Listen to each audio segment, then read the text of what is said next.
ನಮಸ್ಕಾರ, ಫ್ಲಾಶ್ ನ್ಯೂಸ್ಗೆ ಸ್ವಾಗತ. ನಾನು ಶಿಲ್ಪಾ ರಾಜನ್. ಮೊದಲಿಗೆ ಈ ಕ್ಷಣದ ಹೆಡ್ಲೈನ್ಸ್. ತುಮಕೂರು ಜನರ ನೀರಿನ ಜೊತೆ ಆಟ ಆಡಲು ಹೊರಟಿದ್ದೀರಿ, ಇದೆಲ್ಲ ಬಿಟ್ಟುಬಿಡಿ, ಇಲ್ಲ ಆದ್ರೆ ಕಾಂಗ್ರೆಸ್ ಸುಟ್ಟು ಬೂದಿಯಾಗುತ್ತೆ. ಡಿಸಿಎಂ ಡಿಕೆಶಿ ವಿರುದ್ಧ ಶಾಸಕ ಸುರೇಶ್ ಗೌಡ ವಾಗ್ದಾಳಿ.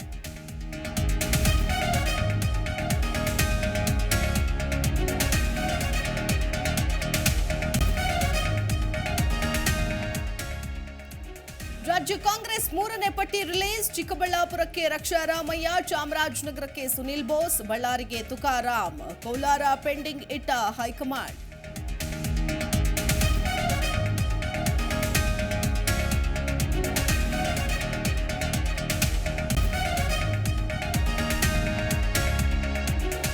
ಕೋಲಾರ ಕಾಂಗ್ರೆಸ್ ಟಿಕೆಟ್ ಯುದ್ಧದಲ್ಲಿ ಬಗೆಹರಿಯದ ಬಿಕ್ಕಟ್ಟು. ಇಬ್ಬರ ಕಿತ್ತಾಟದಲ್ಲಿ ಅಖಾಡಕ್ಕೆ ಎಂಟ್ರಿ ಕೊಟ್ಟ ಗೌತಮ್. ಬಾಗಲಕೋಟೆಯಲ್ಲಿ ಬಂಡಾಯ ಅಭ್ಯರ್ಥಿಯಾಗಿ ವೀಣಾ ಸ್ಪರ್ಧೆ ಸಾಧ್ಯತೆ.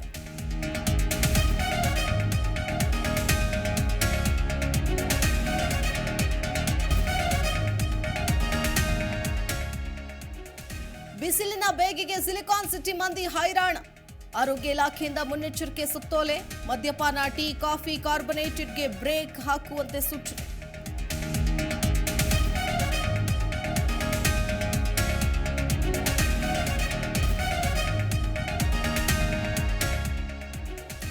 ತವರಿನ ಅಂಗಳದಲ್ಲಿ ಮುಗ್ಗರಿಸಿದ ಆರ್ಸಿಬಿ. 7 ವಿಕೆಟ್ಗಳಿಂದ ಭರ್ಜರಿ ಜಯಗಳಿಸಿದ ಕೋಲ್ಕತ್ತಾ. ಕೊಹ್ಲಿ ಏಕಾಂಗಿ ಹೋರಾಟ ವ್ಯರ್ಥ. ಆರ್ಸಿಬಿ ಅಭಿಮಾನಿಗಳಲ್ಲಿ ನಿರಾಸೆ.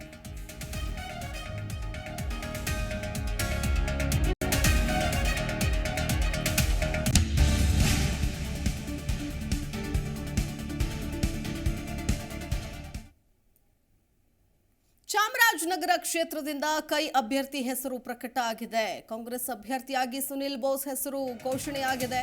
ಸಿಎಂ ಕ್ಷೇತ್ರದಲ್ಲಿ ಸಚಿವ ಎಚ್.ಸಿ. ಮಹದೇವಪ್ಪ ಪುತ್ರ ಕಣಕ್ಕಿಳಿತಾ ಇದ್ದಾರೆ. ಏಪ್ರಿಲ್ 3ನೇ ತಾರೀಕಿನಂದು ನಾಮಪತ್ರ ಸಲ್ಲಿಕೆ ಮಾಡಲಿದ್ದಾರೆ. ಸಿಎಂ ಡಿಸಿಎಂ ಕೂಡ ಇದರಲ್ಲಿ ಭಾಗಿಯಾಗಲಿದ್ದಾರೆ. ಸಿದ್ದರಾಮಯ್ಯ ಮಹದೇವಪ್ಪಗೆ ಪ್ರತಿಷ್ಠೆಯಾಗಿದೆ ಚಾಮರಾಜನಗರ ಲೋಕಸಭಾ ಕ್ಷೇತ್ರ. ಇದನ್ನ ಒಂದು ರೀತಿಯಾಗಿ ಪ್ರತಿಷ್ಠೆಯ ರಣಕಣ ಅಂತ ತೆಗೆದುಕೊಂಡಿದ್ದಾರೆ. ಹಾಗಾಗಿ ಅಳೆದು ತೂಗಿ ಸಿಎಂ ಸಿದ್ದರಾಮಯ್ಯನವರ ಆಪ್ತ ಅಂತ ಹೇಳುವಂತಹ ಏನು ಎಚ್.ಸಿ. ಮಹದೇವಪ್ಪನವರಿದ್ದಾರೆ, ಸಚಿವರಾಗಿದ್ದಾರೆ, ಅವರ ಪುತ್ರನನ್ನ ಕಣಕ್ಕಿಳಿಸಿದ್ದಾರೆ. ಕೈ ಅಭ್ಯರ್ಥಿ ಪ್ರಕಟ ಆಗಿದೆ. ಸುನಿಲ್ ಬೋಸ್ ಹೆಸರನ್ನ ಕೂಡ ಘೋಷಣೆ ಮಾಡಿದ್ದಾರೆ ಕಾಂಗ್ರೆಸ್ ಕಡೆಯಿಂದ. ಏಪ್ರಿಲ್ 3ನೇ ತಾರೀಕಿನಂದು ನಾಮಪತ್ರವನ್ನು ಕೂಡ ಸಲ್ಲಿಸಲಿದ್ದಾರೆ ಬೋಸ್. ಅಂದ್ರೆ ಸಾಕಷ್ಟು ಪ್ರತಿಷ್ಠೆಯ ಕಣವಾಗಿ ತೆಗೆದುಕೊಂಡಿದ್ದಾರೆ ಅನ್ನೋದನ್ನು ಕೂಡ ನಾವು ಗಮನಿಸಬೇಕಾಗತ್ತೆ. ಚಾಮರಾಜನಗರ ಕ್ಷೇತ್ರದಿಂದ ಈಗ ಲೋಕಸಭಾ ಟಿಕೆಟ್ ಘೋಷಣೆಯಾಗಿದೆ. ಅಭ್ಯರ್ಥಿಯಾಗಿ ಸುನಿಲ್ ಬೋಸ್ ಕಣಕ್ಕಿಳಿದಿದ್ದಾರೆ.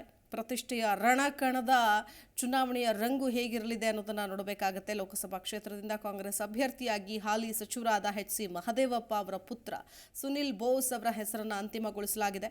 ಮೈಸೂರು ಜಿಲ್ಲಾ ಕಾಂಗ್ರೆಸ್ ಸಮಿತಿ ಬಗ್ಗೆ ಅಧಿಕೃತವಾಗಿ ಘೋಷಣೆಯನ್ನು ಕೂಡ ಹೊರತುಪಡಿಸಿದೆ. ಚಿಕ್ಕಬಳ್ಳಾಪುರ ನೋಡಿ, ಒಂದು ಕಡೆ 4 ಕ್ಷೇತ್ರವನ್ನು ಅಭ್ಯರ್ಥಿಗಳಿಗೆ ಬ್ಯಾಲೆನ್ಸ್ ಉಳಿಸ್ಕೊಂಡಿದ್ರು.